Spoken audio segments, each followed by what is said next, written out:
Well, Dr. Suzman, thank you very much for the elaborate explanation you made on the way United States has actually spread the tentacle of good international relations to the world. Now, going back to the World Affairs Council of Atlanta, and you mentioned the merit of what this council have done.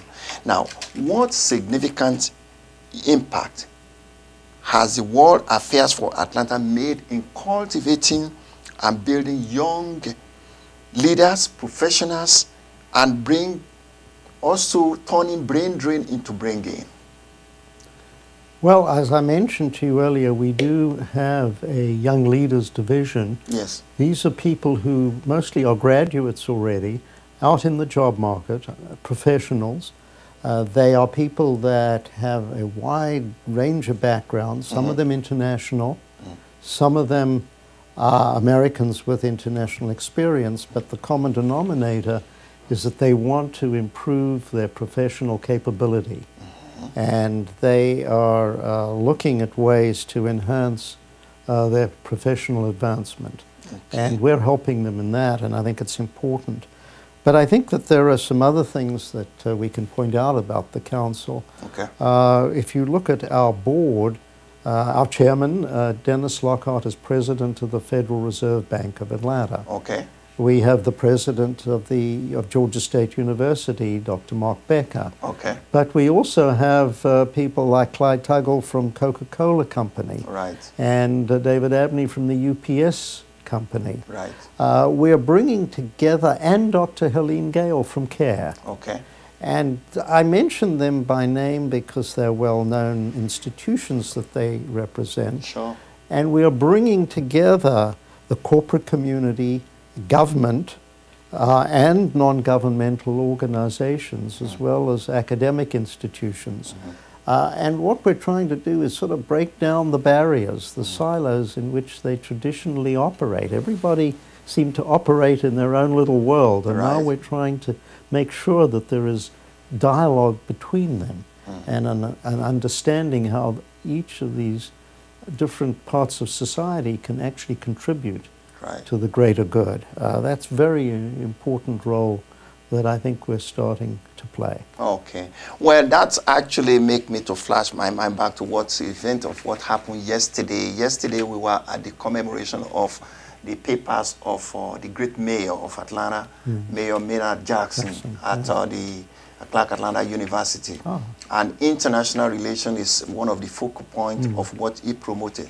And that is exactly what is bringing values to the city of Atlanta. Now we're coming to the Hartsfield Jackson Airport, which is one of the major results of the international relation that has really taken Atlanta to another level. Now, Africans has made a lot of impact in this country, and especially in the city of Atlanta since the last Olympics. There is a bold statement that is now going around the world: Africa matters. Yes. How will you see this particular statement, and how do you think this impact, Africa matters, will turn the table and also bring a lot of prospects to the city of Atlanta and the country of United States? Well, I think it absolutely is a true statement that Africa matters. You only have to ask the Chinese, who are putting a huge amount of resources into developing and extracting resource from Africa. Right. We have a large African diaspora community. The Nigerians the largest, but others from Ghana and other countries of both West and East Africa. Right. And they are contributing. They're professionals in every sphere, and they contribute greatly to the community. So it does matter, not only for its resources, which is the old story, or its strategic location between the Atlantic and Indian Oceans, which is an old story, but its people as well, of course, which we can't forget. One of the things that we, again, try to do as a council in our programming is to collaborate with a wide range of other organizations. We very rarely have a program that we present alone. when we do a program on Kenya, we reach out to the Kenyan community. Right. Or the Nigerian community for Nigeria, or the Brazilian community for Brazil. In other words, we bring in partners to enhance what we're doing. Okay. And I think that is also a very important way to look at how educational institutions like ours should operate. We can't all do it alone, go it alone. Okay. We have to reach out, and I think that's important. Well, that's a good point, that we can't do it alone. We have to reach out, and that is one of the area that the African Heritage Foundation focused on as far back as 1996. That there must be a time when the values of the world, especially they call Africa the dark continent, is now the emerging market of the world, and also the signals of the entire world now, to bring a lot of opportunities and possibilities to the table. Now, bridging the gap and building the bridge is one of the key antidotes to change the focus of what is happening, especially the global recession right now. With Africa preparing to now embrace and woo America. There will be sell America, buy America, promote America, especially in terms of economic potentials, technology, politics, and also human relations. What will you think that will make this to simmer very well and work better in terms of advice, in terms of looking at what Africa is bringing to the table to United States? You are from South Africa, and you are a guru in the international relations for so many years here in America. What will be your own contribution or your own advice towards the Africa initiative, especially with the African Heritage Foundation initiative, with the African Union coming to the ground in Atlanta and the United States? Well, I think there are a number of dimensions of this. Firstly, of course, the large resource companies are in Africa, but what we mustn't forget are the really significant opportunities now for small and medium-sized business. Because that is where I think our people relate well to the African businessman when they go over there. That's at the smaller and medium-sized companies that can really contribute. And again, it's partnership. Our people here mustn't go in thinking they have all the answers. They must go in and partner with Africans, and they can find them in order to succeed. And there are many good examples that are growing across the country. The African continent as a whole has grown at more than 5% for, well, I don't know, 5 or 6 years or more now, even 10 years, and did not get as badly impacted by the recession. Some countries like South Africa were hurt, and their growth slipped for a year or two, but they're coming back. And the country as a whole, the continent as a whole, is doing well. There are some examples, unfortunately, still of conflict and poor, bad leadership. But there are examples of more and more countries. The majority of the 54 countries are now democratic and have elections and have new leaders. And that we have to remember too. So that we have to see Africa, the continent, as individual countries firstly. We can't just have one brush, one size fits all. Every country is different, and even within countries there are differences. So we have to learn about it to be successful. And then we have to focus again on partnership in our business relations, and I think that'll be a key to more success. Well, it's now Good Night America and Good Morning Africa.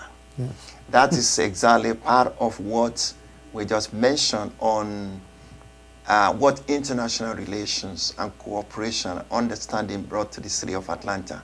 There is a direct flight from here now, from Atlanta to South Africa, to Nigeria, to Ghana, to Liberia, and also They want to explore all the other parts of Africa. Now, with that opportunity, Atlanta has one of the busiest airports now in the world.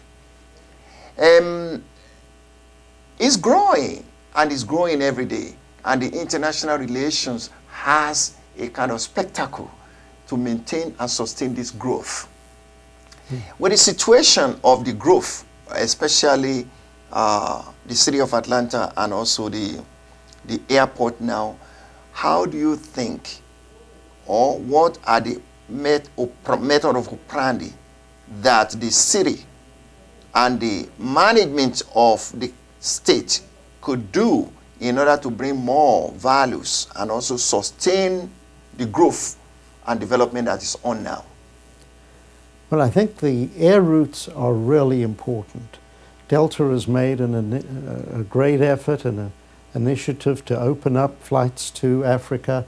And you know, once you can get on a flight in one country or one city of Atlanta and end up in Accra or in Lagos or in Johannesburg, yes, immediately the connectiveness between those two cities is established, and business flows, culture flows, right, and that will, I think, enhance what's happening.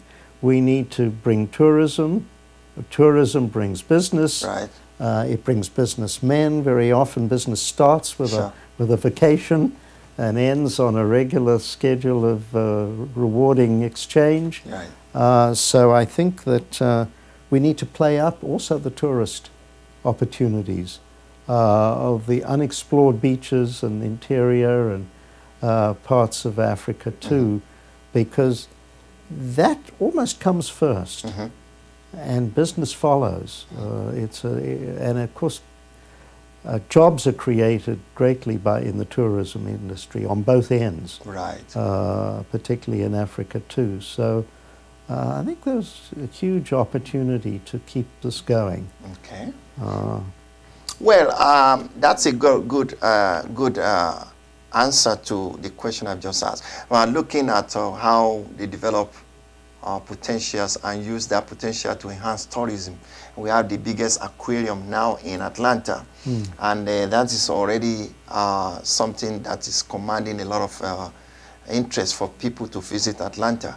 Now, the World Cup that took place in South Africa, yes, brings joy and a good memory to the world. Absolutely. That Africa made a good impression to prove to the world that Africa is the answer. Now, looking at that World Cup, the result of the World Cup, what lesson do you think the global community learn, and what lesson do Africa really learn from the success of the World Cup, and what is the next thing on the table? I think that the lesson that people came away from South Africa Yes. is that if the government of the country Right. puts aside its own sectarian interests and really focuses on a national goal, Good.